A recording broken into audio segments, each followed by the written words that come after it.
റഷ്യയിൽ ജോലിക്ക് യുവാക്കളെ കൊണ്ടുപോയ ഏജന്റിനെതിരെ മുഖ്യമന്ത്രിക്ക് പരാതി. മകനെ ചതിച്ച് കൂലിപ്പട്ടാളത്തിൽ എത്തിച്ചതാണെന്ന് പരാതി.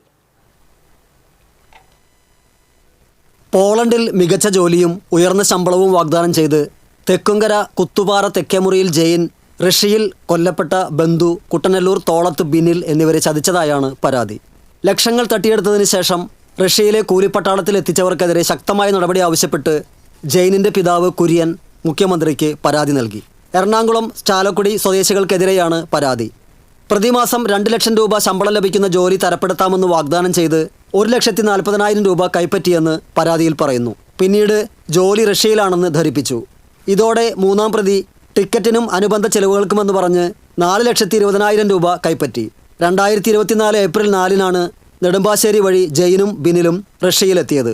വിമാനം ഇറങ്ങിയ ഉടൻ രണ്ടാം പ്രതി ഇരുവരുടെയും പാസ്പോർട്ടുകൾ പിടിച്ചു വാങ്ങുകയും റഷ്യൻ പാസ്പോർട്ടിന് അപേക്ഷകൾ ഒപ്പിട്ട് വാങ്ങുകയും ചെയ്തു. ഇതിന് പിന്നാലെ സൈനിക ഓഫീസർമാർ എത്തി മെലോവാഡ്ക എന്ന സ്ഥലത്തെ സൈനിക ക്യാമ്പിലെത്തിച്ചു. ബങ്കറുകളിലേക്ക് ഡീസലും ഭക്ഷണവും എത്തിക്കുകയായിരുന്നു ആദ്യ ജോലി. പിന്നീട് അതികഠിനമായ സൈനിക പരിശീലനം നൽകി. AK-47 തോക്കുകൾ, മിസൈൽ ഉപയോഗം എന്നിവയിൽ പരിശീലനം നിർബന്ധിച്ച് ചെയ്യിച്ചു.